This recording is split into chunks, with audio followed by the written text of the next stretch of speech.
The king has returned.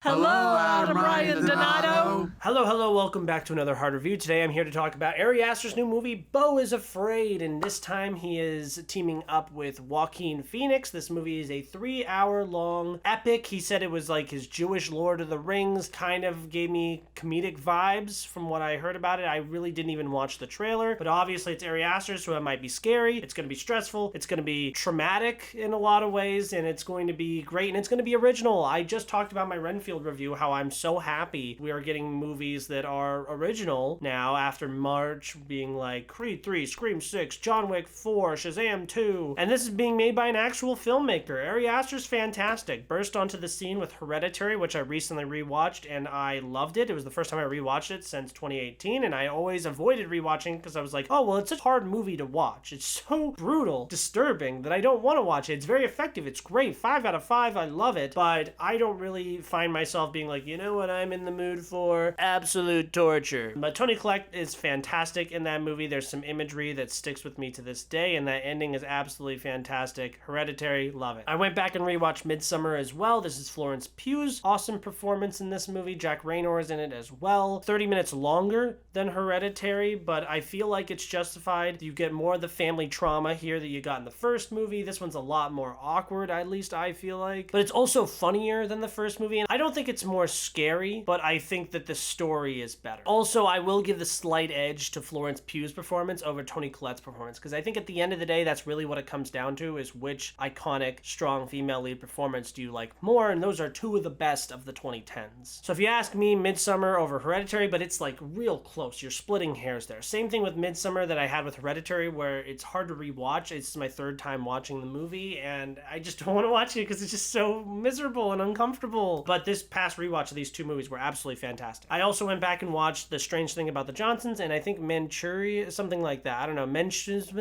I don't care. I watched his short films, a few of them. I watched like 4 of them. They're all really weird, especially about sexual things. There's one about a penis that's really weird. It's so weird. It's probably my favorite one. It's so funny. We were laughing out loud the entire time. But a lot of disturbing stuff here, a lot of great performances, a lot of bold, crazy, wild storytelling and filmmaking, and I love Ari Aster so much, so I'm so excited for Beau is Afraid. Joaquin Phoenix is obviously a great and very well-respected actor. Recently won his Oscar for Joker. I actually, in preparation for this movie, also went back and rewatched Joker, which I love, even though there are things about it that bother me, and I don't think Todd Phillips is that great. I don't give him much of any credit for anything in that movie, and I'm very excited for the sequel, but Joaquin Phoenix is obviously fantastic in that movie. And he's fantastic here. Beau is Afraid follows Beau, played by Joaquin Phoenix, who is struggling.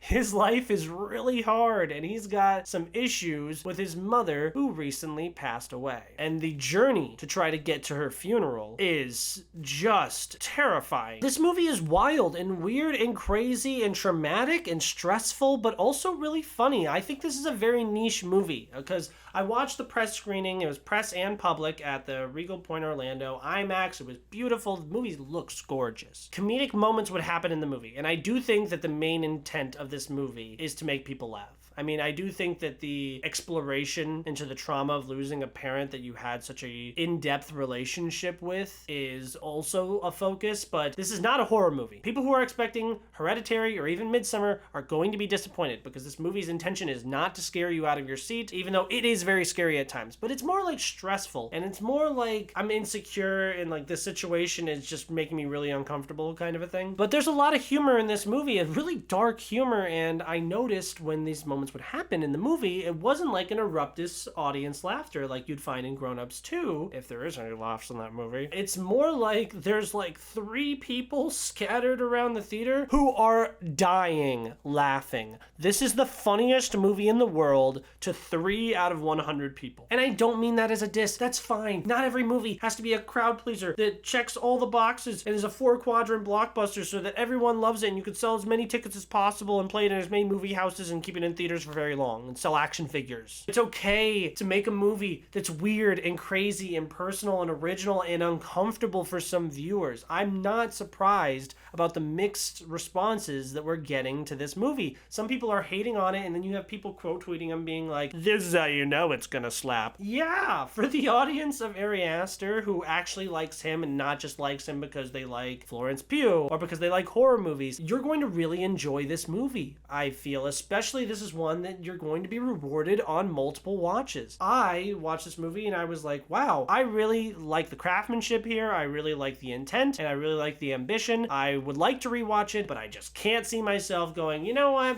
3 hours, let's go to the multiplex and go check out Beau is Afraid. I'm really in the mood for that. I feel like this is one that I'm gonna have to wait on, that I'm gonna have to marinate with, that I'm gonna have to think about, that I'm gonna have to talk to people about, and that's great. That's awesome. That's fantastic. My standout in this movie was Nathan Lane's character. He made me laugh every time he opened his mouth. His family dynamic was so funny. This movie takes a lot of big swings. It's absolutely fantastic. I am giving it a 4 out of 5. I know some of the things I've said sounded like I'm giving it a negative review, and then other things I've said makes it sound like it's the best movie of the year. I am a little disappointed though, because I wanted this to be my favorite movie of the year. It's just one that's so heavy and so taxing on my soul to watch. Like, I interviewed people yesterday who came out of the movie and were like, I'm angry, like I'm pissed off. I have other people who liked it, and then as the days go on, they're like, wow, this is really great. This is one of my favorite movies of the year, and I absolutely love it. And I'm sure this is one that one day on multiple rewatches and more time to think about it, that I'm going to up it to a 5 out of 5. But for now, I am going to stay at a 4. I'm going to tentatively recommend this movie to people. Do not watch this if you are a casual moviegoer. This is more of the independent audience out there. The very niche humor, very stressful subject matter.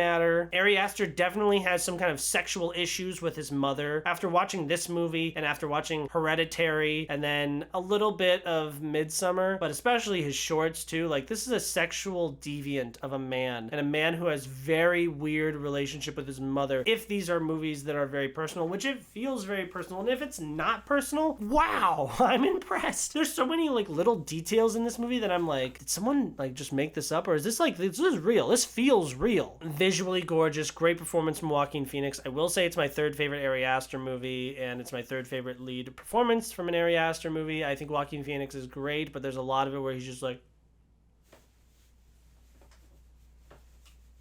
it's a hard movie to watch. Very hard movie to watch. Don't show your mom. 4 out of 5. What is your favorite Ari Aster movie? Like I said, mine is Midsommar, followed closely by Hereditary. Go check out this movie. Please go support smaller, independent, weird movies like this. And if you hate it, good. This is playing the smallest theater house of my entire theater, and I'm like, this is opening weekend for an A24 movie with a $35 million budget. This needs to make good money, and it's packed. That small theater is packed full of people, and hopefully it has Everything Everywhere All at Once legs. I'm really rooting for that. We'll see what happens. I'm excited. Thank you guys so much for watching. Like, comment, subscribe. I just want to thank my mom for not emotionally ruining me.